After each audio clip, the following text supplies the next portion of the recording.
Hello बच्चों, welcome to Deepu classes.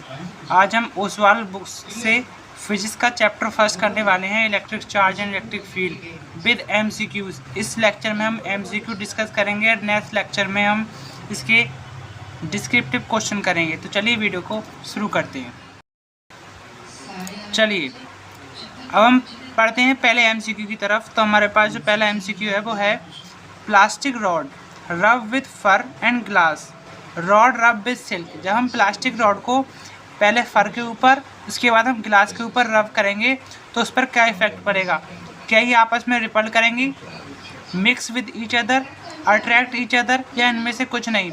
तो हम देखते हैं कि जो प्लास्टिक रॉड है वो है बिकम अ चार्ज बॉडी। वो एक चार्ज बॉडी होती है। जो प्लास्टिक रॉड है वो हमारी एक चार्ज बॉडी होती है। ये इसका एक्सप्लेनेशन है नीचे। प्लास्टिक रॉड को जब हम एक फर के साथ रब करेंगे तो उस पर नेगेटिव चार्ज आएगा। उसके बाद अगर हम ग्लास के साथ रब करेंगे तो उस पर पॉजिटिव चार्ज आएगा। अब आप जानते हैं जब एक नेगेटिव बॉडी पॉजिटिव बॉडी के कांटेक्ट में आती है तो वो अट्रैक्ट होती है। तो इसका आंसर हो जाएगा सी, अट्रैक्ट ईच अदर।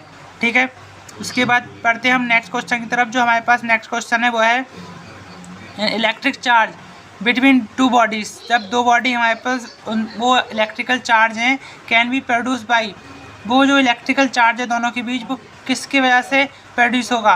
तो जब हम एक बॉडी को दूसरी बॉडी के ऊपर रब करेंगे तब वो इलेक्ट्रिक चार्ज प्रोड्यूस होगा। ठीक है, तो इसका आंसर होगा बी, रबिंग।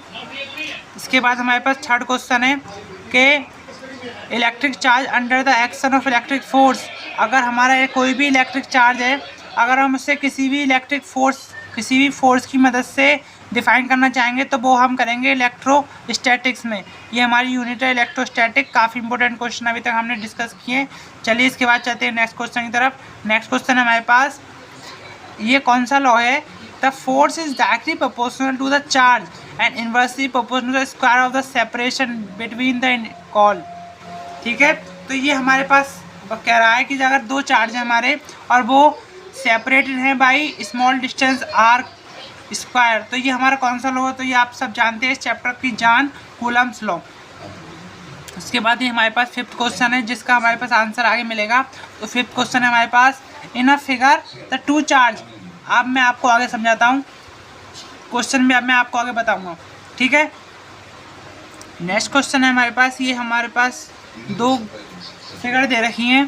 पहली फिगर में हमें बताया है जो Q1 एंड Q2 चार्ज है वो Q1 पे फोर्स लगा रहे हैं। ये हमारे पीछे क्वेश्चन है। जो Q2 एंड Q3 चार्ज है वो Q1 पर फोर्स लगा रहे हैं।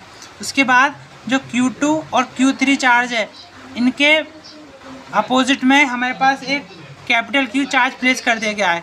तो इसका मतलब क्या है? The cell increase along the positive charge. इसका आंसर ए वाला है। क्यों? क्योंकि ये जो हमारे पास चार्ज है इस पर फोर्स लगेगा in the direction of positive x axis, क्योंकि ये हमने यहाँ पर न्यू चार्ज प्लेस किया, फोर्स इसके ऊपर नहीं लगेगा। ठीक है, उसके बाद हमारे पास नेक्स्ट क्वेश्चन है the magnitude of electric force F is. तो जो इसका मैग्नीट्यूड होता है वो क्या होता है? तो ये सब आप जानते हैं कि जो हमारा इलेक्ट्रिक फोर्स होता है वो डायरेक्टली प्रोपोर्शनल होता है किसके? Multiplication of both charge. जो हमारे दोनों चार्ज है उसका अगर हम मल्टीप्लाई कर दें तो हमारा फोर्स जो है वो उसके डायरेक्टली प्रोपोर्शनल होता है। ठीक है, इसके बाद हमारे पास नेक्स्ट क्वेश्चन है, क्वेश्चन नंबर 7 की तरफ हम चलने वाले हैं। ज़्यादा बड़ा वीडियो नहीं रहेंगे, हम इस वीडियो में 15 MCQ डिस्कस करेंगे। उसके बाद हम नेक्स्ट वीडियो में अगर आप चाहेंगे तो assertion reason and case base की भी हम आपको वीडियो लेकर आएंगे। ठीक है, नेक्स्ट क्वेश्चन है हमारे पास, a body is negatively charge means. अगर कोई भी बॉडी है और वो अगर नेगेटिवली चार्ज है तो इसका मतलब क्या है? तो पहला हमारे पास ए है, it has only negative charge. क्या उसके पास ओनली नेगेटिव चार्ज है या वो बॉडी जो है वो पॉजिटिव चार्ज से न्यूट्रलाइज्ड है? सी है हमारे पास, अब quantity of negative charge is more in the quantity of present positive charge. C का मतलब है कि जो हमारी नेगेटिव चार्ज है वो सी की क्वांटिटी के मुकाबले ज़्यादा है। एंड हमारे पास डी है, the positive charge are displace from original position. तो इसका आंसर हमारे पास सी। क्यों? क्योंकि हम किसी भी बॉडी को नेगेटिवली चार्ज बॉडी तब कहते हैं जब उसमें उसके बॉडी के अंदर नेगेटिव चार्ज की मात्रा पॉजिटिव चार्ज के मुकाबले ज़्यादा होती है। इसके बाद हमारे पास क्वेश्चन नंबर 8 है, when a body is charge by condensation it means. अगर हम किसी बॉडी को बाई कंडेंसेशन चार्ज करेंगे तो क्या होगा। अब कंडक्शन क्या होता है, किसी भी बॉडी को हम अगर पास लाते हैं, सपोज कीजिए हमारे पास एक बॉडी है जिसके ऊपर चार्ज है 2Q, और अगर हम दूसरी 2Q बॉडी को उसके पास लाएंगे तो टोटल चार्ज हो जाएगा 4Q।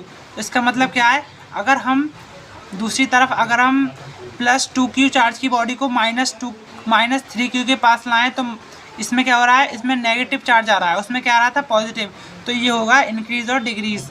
ठीक है, उसके बाद काफ़ी इंपॉर्टेंट क्वेश्चन है हमारे पास ये नेक्स्ट, और ये काफ़ी बार बोर्ड में पूछा भी जा चुका है। तो देखिए हमारे पास ये क्वेश्चन है, एक मिनट।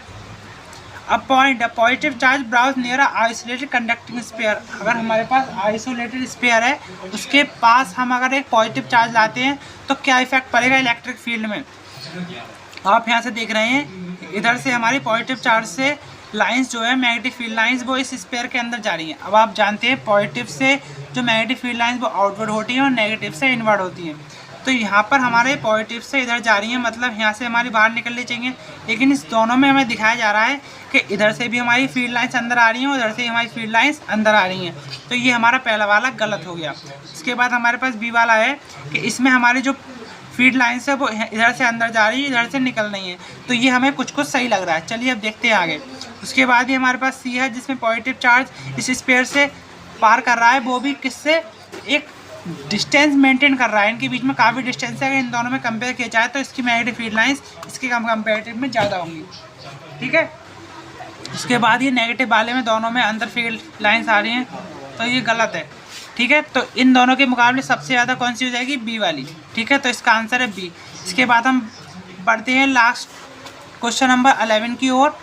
तो a hemisphere uniformly charge the electric field at a point on diameter away from the centre. अगर हमारे पास एक हेमिस्फीयर है जिसके अंदर पॉजिटिव चार्ज है और electric field at a point of diameter away, अगर हम हम इलेक्ट्रिक फील्ड से एक पी पॉइंट पर कोई चार्ज रखें जो इलेक्ट्रिक चार्ज से डी डिस्टेंस पर है, तो उसका मतलब क्या होगा, इसका मतलब होगा परपेंडिकुलर टू द डायमीटर। ठीक है, आज वीडियो काफ़ी लंबी हो चुकी है, तो आज की वीडियो को हम यहीं समाप्त करते हैं। अगर इसका पार्ट 2 चाहिए तो मुझे कमेंट